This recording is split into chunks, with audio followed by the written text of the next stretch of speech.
नमस्कार। आज हम बात कर रहे हैं अहमदाबाद में हुए एयर इंडिया फ्लाइट AI-171 के दुखद हादसे की। हाँ, ये बोइंग 787 ड्रीम लाइनर का पहला ऐसा क्रैश था जिसमें विमान पूरी तरह नष्ट हो गया। बिल्कुल, और इसने एविएशन की दुनिया में कई गंभीर सवाल खड़े कर दिए। सही बात है। हमारे पास जो जानकारी है वो कई जगह से आई है। एविएशन एक्सपर्ट्स की राय है, पायलट्स के एनालिसिस हैं, कुछ टेक्निकल डेटा है और जाहिर है समाचार रिपोर्टें। हाँ, इन सब के आधार पर हम कोशिश करेंगे समझने की कि हुआ क्या था। हमारा मकसद यही है कि जो जरूरी बातें पता चली हैं उन्हें सामने रखें और समझें कि इस हादसे के पीछे क्या वजह हो सकती हैं। बिल्कुल। इस हादसे में 270 से ज्यादा लोगों की जान गई, जिसमें गुजरात के पूर्व मुख्यमंत्री विजय रूपाणी भी शामिल थे और सिर्फ एक ही व्यक्ति जीवित बचा। हाँ, बहुत ही भयानक हादसा था। तो सबसे बड़ा सवाल, टेक ऑफ के कुछ ही सेकंड बाद आखिर हुआ क्या था? देखिए, हुआ ये कि विमान ने बिल्कुल सामान्य तरीके से टेक ऑफ किया। 600 फीट की ऊंचाई तक पहुंचा भी, मतलब सी लेवल से, और फिर अचानक बहुत तेजी से नीचे गिरने लगा। कितनी देर की उड़ान रही होगी कुल? मुश्किल से शायद 25 से 30 सेकंड, बस इतना ही। सिर्फ 25-30 सेकंड। और पायलट कैप्टन सुमीत सभरवाल के जो आखिरी शब्द रिकॉर्ड हुए वो थे मेडे मेडे मेडे। हाँ, कोई पावर नहीं है, कोई थ्रस्ट नहीं, नीचे जा रहे हैं। ये शब्द सुनकर ही मतलब स्थिति की गंभीरता का अंदाजा लग जाता है। हाँ, ये साफ इशारा करते हैं कि कुछ बहुत बड़ी इंजन रिलेटेड प्रॉब्लम हुई थी। बिल्कुल। जो सबसे मजबूत संकेत अभी तक मिल रहे हैं वो यही हैं कि विमान के दोनों इंजन फेल हो गए थे। दोनों इंजन एक साथ? हाँ, डुअल इंजन फेलियर।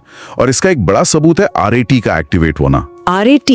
अच्छा, वो रैम एयर टर्बाइन। हाँ भाई, वो एक छोटा सा इमरजेंसी पावर सिस्टम होता है ना, जो हवा के जोर से घूमकर थोड़ी बिजली बनाता है। और वो तभी बाहर आता है जब दोनों इंजन पूरी तरह बंद हो जाए, है ना? एग्जैक्टली, सिर्फ तभी। और इसके एक्टिवेट होने के मतलब वीडियो में भी दिखा है। और जो अकेले सर्वाइवर थे, हाँ, उन्होंने भी बताया कि एक जोरदार धमाका हुआ और फिर बत्तियां झपकने लगी, बंद हो गईं। और पायलट की मेडे कॉल में भी तो पावर या थ्रस्ट की कमी का जिक्र था। हाँ, तो ये सारी चीजें एक ही तरफ इशारा कर रही हैं। अच्छा, एक और बात जो रिपोर्ट्स में आई है, इंजन ब्लेड्स के बारे में। हाँ, वो भी महत्वपूर्ण है। क्रैश साइट पर जो इंजन के ब्लेड्स मिले हैं वो मतलब काफी हद तक सही सलामत थे, ज्यादा टूटे फूटे नहीं। तो इसका क्या मतलब हुआ? इसका मतलब ये निकाला जा रहा है कि टक्कर के वक्त इंजन बहुत तेज रफ्तार से नहीं घूम रहे थे। अगर वो पूरी पावर पर होते तो ब्लेड्स बिल्कुल छिन्न भिन्न हो जाते। अच्छा, तो ये भी इंजन फेलियर की थ्योरी को सपोर्ट करता है। बिल्कुल। लेकिन सबसे बड़ा सवाल तो यही है कि आखिर ये दोनों इंजन फेल हुए कैसे एक साथ, वो भी इतने एडवांस्ड 787 ड्रीम लाइनर जैसे विमान में। यही असल पहेली है और इसको लेकर कई थ्योरीज हैं। हाँ, शुरू में कुछ रिपोर्ट्स आई, कुछ विदेशी ब्लॉगर्स ने भी लिखा कि शायद पायलट एरर हो। हाँ, पायलट पर दोष मढ़ने की कोशिश हुई, जबकि कैप्टन सभरवाल का रिकॉर्ड बिल्कुल साफ बताया गया है। इस पर सवाल भी उठे थे कि क्या ये एयरलाइन या सिस्टम की दूसरी कमियों से ध्यान हटाने की एक कोशिश तो नहीं थी? हो सकता है। एक और थ्योरी थी शुरू में, फ्लैप हैंडल वाली, कैप्टन स्टीव की, पर अब वो थोड़ी कमजोर लग रही है क्योंकि सारे सबूत इंजन फेलियर की तरफ ज्यादा इशारा कर रहे हैं। अच्छा, तो इंजन फेलियर की क्या वजह हो सकती हैं?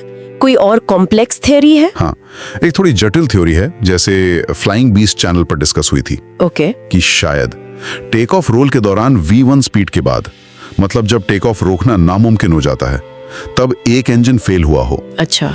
इससे विमान ने रनवे पर शायद ज्यादा दूरी ली। पायलट शायद स्टार्टल इफेक्ट में आ गए हों, मतलब अचानक हुई घटना से चौंक गए और शायद गियर ऊपर करना भूल गए। स्ट्रेस में ऐसा हो सकता है। बिल्कुल। और फिर जब वो इमरजेंसी प्रोसीजर कर रहे थे जो मेमोरी से करना होता है, तो शायद हड़बड़ी में या गलती से जो इंजन ठीक था उसे भी बंद कर दिया।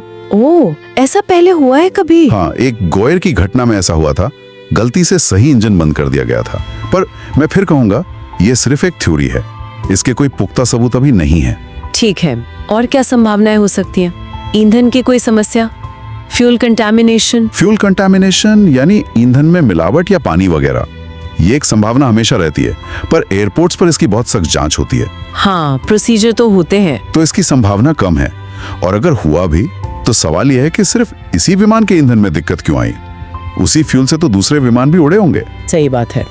अच्छा, उस दिन अहमदाबाद में गर्मी बहुत ज्यादा थी, जी 43 डिग्री से ऊपर। क्या इसका कोई रोल हो सकता है, जैसे वेपर लॉक? हाँ, वेपर लॉक एक थ्योरी है। मतलब जब बहुत ज्यादा गर्मी हो तो फ्यूल इंजन तक पहुंचने से पहले ही गर्मी से भाप बन जाए और फ्यूल सप्लाई रुक जाए। ओके। एक्सपर्ट्स मानते हैं कि थ्योरेटिकली ये संभव है, खासकर ऐसे गर्म मौसम में। लेकिन दोनों इंजनों में एक साथ वेपर लॉक होना ये बहुत ही रेयर माना जाता है। मतलब लगभग नामुमकिन जैसा। हाँ, एक्सट्रीमली रेयर। और कोई वजह? Bird strike, wind shear? Bird strike इतनी कम ऊंचाई पर और इतनी जल्दी थोड़ा मुश्किल लगता है, और उसके कोई प्रत्यक्ष प्रमाण भी नहीं मिले अभी तक। विंड शेयर यानी हवा का अचानक बदलना, हाँ। वो रडार पर पता चल जाता है, ऐसी कोई रिपोर्ट नहीं है।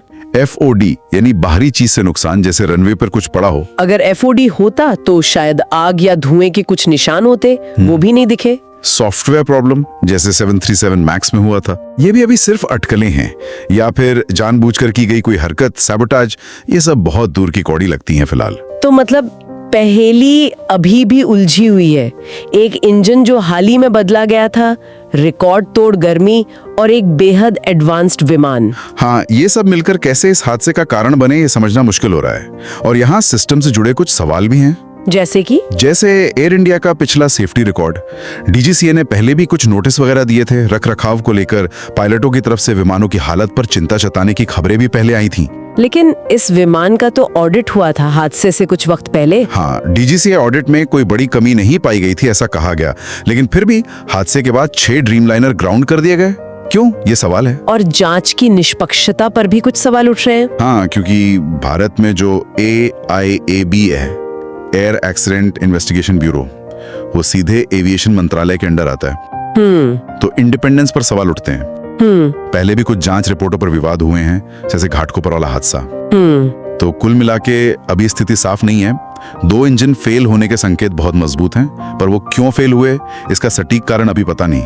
कई सारी दुर्लभ संभावनाएं हैं जिन पर जांच चल रही होगी। बिल्कुल, असली जवाब तो शायद ब्लैक बॉक्स और कॉकपिट वॉइस रिकॉर्डर के डेटा से ही मिलेगा। और उसके एनालिसिस में तो महीनों लग सकते हैं। हाँ, इसमें वक्त लगता है। तो चलिए आज की बातचीत को यहीं रोकते हैं, लेकिन एक सवाल श्रोताओं के लिए छोड़ जाते हैं। हाँ। इस हादसे का जो भी तात्कालिक कारण निकले, लेकिन ये घटना बड़े पैमाने पर एविएशन सिस्टम पर जो दबाव है उनके बारे में क्या बताती है? मतलब सुरक्षा, ऑपरेशनल जरूरतें और जवाबदेही, इनके बीच संतुलन कैसे बनता है, खासकर तब जब जांच प्रक्रिया पर बाहरी असर की आशंका हो? बहुत जरूरी सवाल है ये।